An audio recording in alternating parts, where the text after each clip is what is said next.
투자에서 제일 위험한 게 이것만 하면 됩니다. 뭐 코인만 사면 돼, QQQ만 사면 돼, 무한히 이걸 매수하면 돼 같은 이야기들이 나올 때가 제일 위험할 때다. 왜 그러냐면 이 투자 5분법은요 생각보다 굉장히 공격적인 전략이에요. 근데 공격적인 전략임에도 불구하고 주가가 반토막 나는 일이 벌어지더라도 나의 이 자산은 마이너스 한 10%, 15%로 막아주는 그런 전략이죠.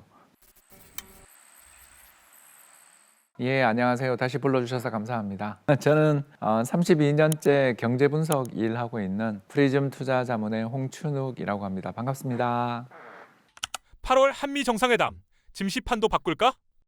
그냥 계속 불확실성은 이어질 것 같습니다. 왜냐하면 이번에 또 철강 관세 또 들고 나왔죠. 반도체 관세도 또 이야기 나오고, 이 사람은 이제 기본적으로 이제 제가 트럼프를 믿을 수 없는 사람이라고 봅니다. 근데 이 사람이 무기도 되게 세, 미국의 군사력도 갖고 있고 네트워크도 가지고 있어서 주변에 자기 뒤를 봐주고 있는 어떤 세력도 있어요. 자, 이런 사람이 이제 주변 사람들한테 상대가 약한 모습만 보이면 더 가서 더 뜯는, 그리고 반대로 상대가 굴종하지 않고 싸우겠다는 태도를 보이면 굴복하는. 지금 중국이 히토류 관련해서 보복하자마자 중국한테 대해서는 납작 엎드리고, 반대로 한국이나 일본이나 이런 우방국들한테는 끝없이 계속, 분명히 우리는 상호관세 15%로 끝난 줄 알았는데 또 철강관세 이야기 또 나오고 반도체 관세 또 이야기 나오고 끝없이 나오는 거죠. 그러니까 잉크가 마르기도 전에 바로 말을 바꿀 수 있는 사람인 거죠. 그렇기 때문에 금융시장의 참가자들 입장에서 트럼프 같은 사람의 어떤 뉴스나 말을 보고 있으면 우리가 정말 뭐라고 표현해야 될지 모르겠습니다만 우리가 알던 미국은 이제 끝났구나, 큰일 나겠구나라는 생각을 하게 됩니다. 그래서 한미 정상회담이 곧 있을 거라고 이야기하는데 사실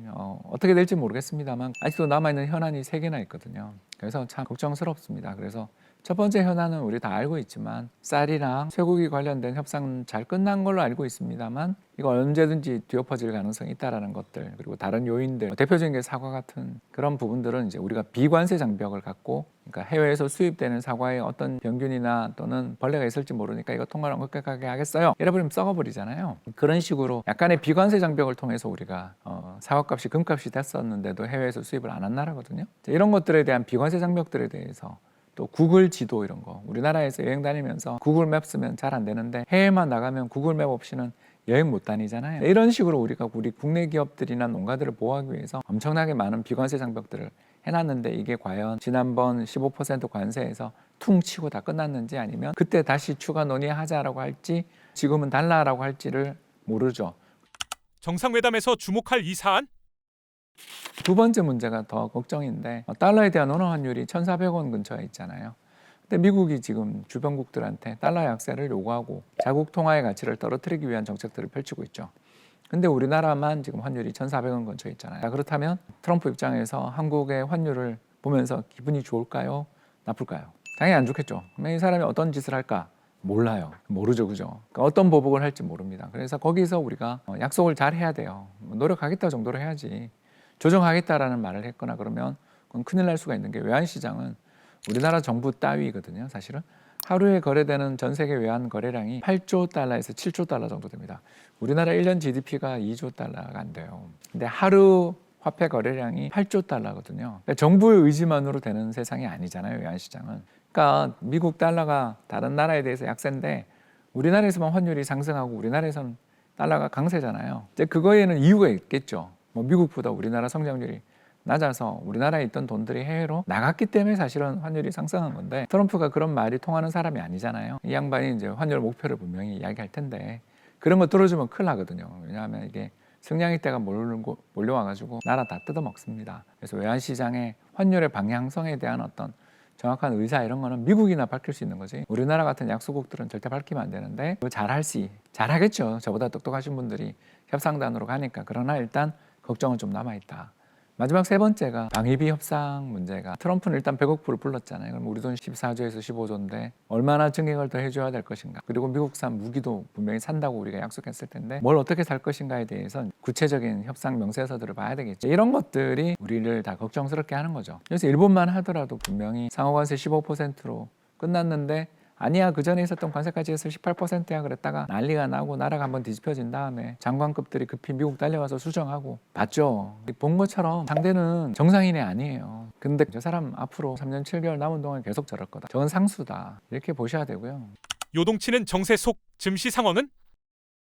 매력적인 구간은 이제 좀 지난 것 같습니다. 지난해 연말이나 이제 올해 초에 PBR 0.8배, 그러니까 주당 순자산 가치라고 하는데 이제 저희들 그 주식하는 사람들 입장에서는 회사가 갑자기 오늘 문을 닫는다 하더라도 주주들한테 남은 돈 돌려주잖아요. 그 돌려주는 돈이 청산 가치 또 순자산 가치라고 불리는 돈입니다. 이 순자산 가치 대비해서 주가가 얼마에 거래되느냐를 측정한 건데 이게 지난해 연말 올해 4월 이럴 때 사이에는 0.8배 정도의 거래가 됐어요. 결국 이제 지금 청산하면 10,000원인데 주주들한테 8,000원 정도의 지금 주가를 가지고서 우리 주식 살래 말래 하고 있다라는 거죠. 엄청 싼 거 아니겠어요? 근데 참고로 97년 외환위기 때가 7,000원 정도 했습니다. ROE라고 해가지고 이제 기업들의 그 북밸류, 아까 청산 가치 대비해서 수익성을 측정한 게 이제 ROE, Return on Equity. 뭐 다르게 이야기하면 주주자본 수익률 다 좋은데 아무튼 기업이 얼마나 돈 잘 버는지를 측정한 지표인데 이게 또 계속 오르고 있었어요. 작년에 우리나라 환율이 되게 좋잖아요. 지금도 좋지만 작년 연말 환율이 1,480원까지 가면서 수출 기업들의 경영 여건이랄까 경쟁력이 엄청 강화돼 있었던 거죠. 이제 그러다 보니까 이 기업은 돈은 잘 버는데 주가는 외환위기급 주가니까 얼마나 싸요. 정말 매력 있는 레벨이었고 그럴 때는 좀 사야 되는데 그때 이제 사람들이 다들 나라 망한다 그러면서 못 사죠.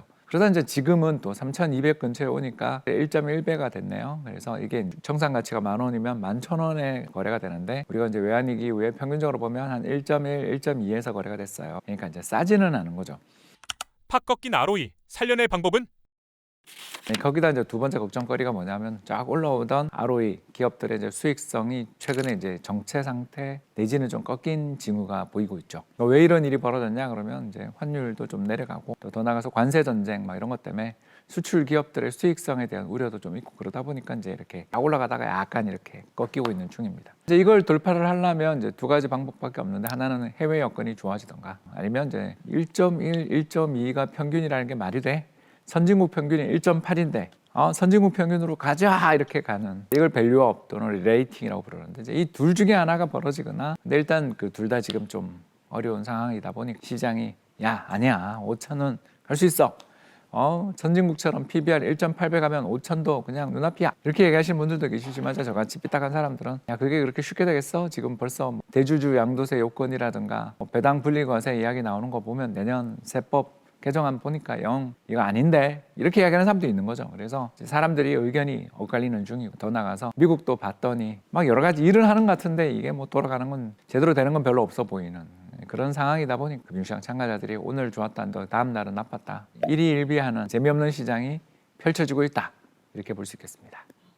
경제 살린다는 상법 개정안 효과 없는 걸까? 아니요, 효과 있어요. 있는데 이제 기대가 너무 컸던 거 아닌가라는 그런 거죠. 그러니까 상법 개정을 한 건 감사한 일인데 상법 개정이라는 게 사실은 법조문 하나 고친다고 해서 세상 일이 다 바뀌면 얼마나 좋겠어요. 가장 대표적인 사례가 고려아연이랑 영풍이 2년째 지금 경영권 다툼을 벌리는데 그 문구 시행령 판례 이거 가지고 분명히 제가 봤을 때는 어느 한쪽이 주식수가 더 많은 것 같은데 경영권은 2년째 꼼짝도 안 하잖아요. 이런 사례에서 본 것처럼 이게 이제 네트워크 있고 똑똑한 사람들은 이 법이 그렇게 효과를 발휘하는데 시간이 좀 걸리거든요. 그게 이제 우리나라에서 사실 오너님들 아니겠습니까? 그 오너님들은 주변에 얼마나 똑똑한 사람도 많고 얼마나 이렇게 인맥도 좋습니까? 이제 그분들이 주주들을 위해서 행동을 하기 위해서는 이런 법을 바꾸는 것뿐만 아니라 약간의 이제 인센티브라고 할까 뭔가 이제 당근도 좀 줘야 되는데 그 당근이 0 이상에서 특히 그 대주주 양도세를 50억 기준에서 이제 10억으로 내리게 되면 연말에 대주주 양도세를 피하기 위해서 특히 올해처럼 주가가 많이 오른 해에는 연말에 이제 집중적으로 매도를 하게 될 가능성이 높죠. 왜냐하면 세금 내기 싫으니까. 그러면 다음 해 주주총회에서 의결권이 없어요. 이 제도를 만든 사람은 굉장히 머리가 좋은 사람이에요. 오너들이 경영권을 어떻게든 잘 유지하고 귀찮은 액티비스트 날파리들을 치워버릴 수 있는 그런 방법들을 되게 많이 공부를 했겠죠. 그리고 공부를 해서 넛지를 줬을 거예요. 옆구리를 찔러서 이제 이 제도가 생긴 거죠. 근데 그 결과로 대주주 입장에서는 주주들한테 좀 보상도 안 해주고 시장에서 연말에 다 팔게 만드는. 그래서 그 세금 내기 싫은 사람들만 결국 주식을 그냥 계속 들지 않고 나가버리고 나면 남아있는 사람들은 개미일 가능성이 높은데 개미 10명 모이고 100명 모여봐야 사실 50억이나 100억 들고 계시는 분 한 분이 어떻게 보면 경영자 입장에서는 더 까다롭고 무서운 상대잖아요. 왜냐하면 개별 종목에 100억을 태우는 사람이다라면 정보력이 얼마나 뛰어나고 네트워크가 얼마나 좋겠어요. 그러니까 저런 사람이 들어와야 주주들이 벌벌 떨거든요. 이 사람들은 자금력이 있기 때문에 무서운데 이 사람들 다 쫓아내는 법이죠. 그러니까 이런 식으로 법들을 보면 의도했는지 모르고 했는지는 모르겠습니다만 굉장히 안 좋은 법이죠. 그리고 그것도 50억도 저는 규제를 옛날처럼 그냥 지분율 5%로 이렇게 돌려야 된다고 생각하는데 저걸 다시 10억으로 내린다라고 하니 그럼 대부분의 슈퍼개미들은 다 이제 팔고 떠나면 대주주 마음대로 이제 자기 행사, 자기의 어떤 경영에 대해서 브레이크를 거는 사람 아무도 눈치 볼 것 없이 이제 제왕적 경영을 할 수 있게 되는 그런 시스템으로 가는 거죠. 이 제도가 계속된다면 연말로 갈수록 더 기분이 안 좋아지겠죠. 왜냐하면 연말 앞두고 이제 다 팔 테니까. 여러분, 그러니까 이런 매매의 흐름들, 이 대주주 양도세 요건이라든가 또는 배당 분리 과세라든가 증권거래세 인상이라든가 법인세율 인상, 이 법들이 그렇게 주주들 입장에서 좋은 법이 하나도 없어요. 그래서 이런 걸 보면서 바뀌지 않는구나. 그리고 선거용이었구나. 이런 걱정을 좀 하는 사람들이 1%만 생겨도 이제 매수세에서 매수 쪽에다 매도로 도는 거니까. 양쪽의 영향이 더 커지는 거죠. 그런 식으로 시장은 움직이는 거죠. 그래서 이런 기대를 이번에 좀 통제하거나 잘 관리하는 데 실패했다. 신호를 좀 이렇게 좌회전 깜빡이를 켜고 우회전했다. 이런 거죠. 혼란스러운 주식시장, 개미가 살아남을 방법. 투자에서 제일 위험한 게 이것만 하면 됩니다. 코인만 사면 돼, QQQ만 사면 돼, 무한히 이걸 매수하면 돼 같은 이야기들이 나올 때가 제일 위험할 때다. 왜 그러냐면 그런 이야기를 하는 사람들이 SNS에서 따봉을 몇천 개, 몇만 개씩 받는다는 자체가 이미 사람들이 그걸 샀다는 뜻이에요. 그렇잖아요. 그걸 샀기 때문에 그 말을 좋아하는 거 아니겠어요? 여러분, 그러면 어떻게 돼요? 주변에 있는 친구 다 샀다. 가격이 어때요? 비싸겠죠. 핵심은 이거예요. 자산시장에서 제일 중요한 건 가격이에요. 가격의 레벨이 비싸단 말이에요. 그러면 그건 굉장히 위험한 거거든요. 왜? 외부 충격이 조금만 있어도 무너질 수 있다는 뜻이잖아요. 싸면 악재는 다 반영됐어 하고서 저 같은 사람이 사주는데 조그마한 악재가 오더라도 사람들이 흔들릴 수 있잖아요. 올해 우리 3, 4월 기억 안 나세요? 그 예쁜 그 아름다운 차트를 만들고 있는 엔비디아 주가도 딥시크 한 방에 박살났던 거 기억나시지 않습니까? 물론 회복한 게 훨씬 더 대단한 일이지만 그만큼 주가가 높다라는 건 사람들의 기대 수준이 높다는 걸 뜻해요. 기대 수준이 대단히 그렇게 높은 나라는 외부 충격에 약하죠. 왜? 그 사이에 내부 내실은 망가지고 있잖아요. 스태그플레이션 리스크가 높아지고 있잖아요. 주가는 잘 가고 있지만 금리도 올라가고 있고 실업률은 올라가고 있는. 실업률이랑 금리가 다 올라가는데 주식시장이 역사상 최고치다. 마음이 안 편하거든요, 저는. 그럴 때 우리가 대비할 수 있는 방법이 자산 배분이고 또는 해지 포트폴리오라는 건데요. 저는 이럴 때 여러분들한테 그 투자 5분법이라고 제가 이제 많이들 떠들고 다니는 전략을 말씀을 좀 드리고 싶습니다. 이 투자 5분법은요 생각보다 굉장히 공격적인 전략이에요. 근데 공격적인 전략임에도 불구하고 9.11 테러 때나 2022년 우크라이나 전쟁 같은 사태가 벌어져도 직전 역사적인 최고점 대비 주가가 반토막 나는 일이 벌어지더라도 나의 이 자산은 마이너스 한 10%, 15%로 막아주는 그런 전략이죠. 물론 이제 시장이 날아갈 때는 수익은 그만큼 안 나죠. 대신에 마음이 편하죠. 이 전략의 특징은 5개로 자산을 나눕니다. 첫 번째 자산이 미국 주식이겠죠. 왜 이걸 뺄 수는 없어요. 왜? 더 갈까 무서워서 어떻게 뺍니까? 버블인 거 알지만 누려야죠. 그죠? 그럼 두 번째, 한국 주식. 빌빌거리지만 한 칼이 있잖아요. 그러니까 사야 되죠. 그죠? 세 번째 뭘 사야 된다고요? 금. 왜? 주식이 다 박살날 때 금이 2022년 세계 주식시장 다 붕괴됐을 때 금만 올랐던 거 기억 안 나세요? 네 번째 뭘까요? 달러 예금. 왜? 만에 하나 세계 경제가 엉망이 되는 일이 만에 하나 온다면 여러분 우리 원화 가치가 안정적일까요? 달러가 안정적일까요? 트럼프가 있어도 달러죠? 무섭죠 지금.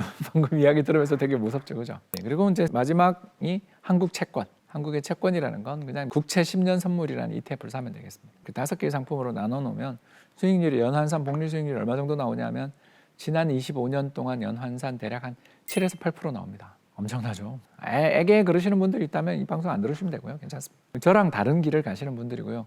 용감한 분들이니까 그분들은 그렇게 투자하시면 돼요. 저는 다만 이제 좀 불안하다라는 생각을 가지시는 분들, 오늘 방송을 들으시는 분들이 미래에 대해서 좀 걱정이 되고 미국 버블이라는데 지금 들어가면 늦었을까 아닐까를 고민하시는 분들한테 살 수는 있는데 다 사지 말고 금이 가격이 조정을 받을 때 오르는 자산인 미국 달러랑 금에 좀 하고 한국 채권은 현금이라고 생각하고 좀 들고 있다가 우리 주식시장 붕괴될 때 그때 물타기용으로 쓰자 이렇게 생각하는 거죠. 이런 자산 포트폴리오를 가지고 계시면 정말 마음이 편해지고요.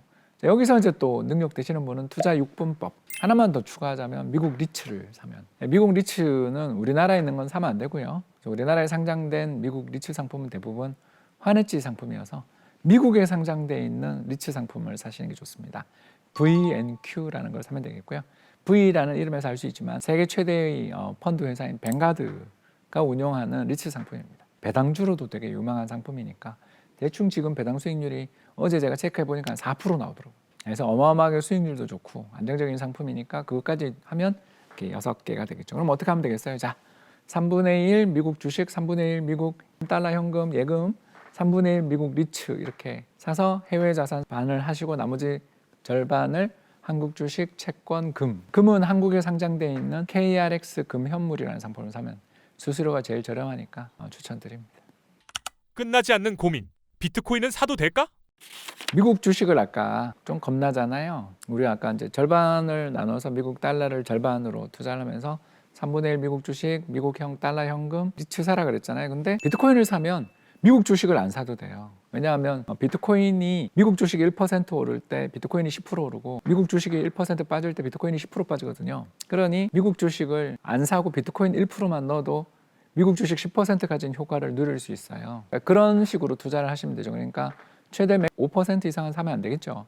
왜냐하면 제 포트폴리오를 다 흔들어 버리니까. 흥미로운 질문 덕분에 제 본심을 오늘 좀 많이 드러냈는데요. 참 세상은 어렵고요.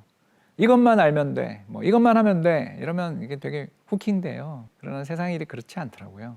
운이 굉장히 많이 따르고요. 여러 가지 조건들이 마련된다 하더라도 안정적으로 이야기하기는 참 어려운 세상 아닌가. 그래서 제가 자산 배분하는 회사를 차려서 이렇게 대표까지 하고 있는 것 같습니다. 여러분들 참 투자 쉽지 않죠. 그럴 때 한 번 더 공부해 보시라고 오늘 이 방송이 준비되지 않았나 생각해 봅니다.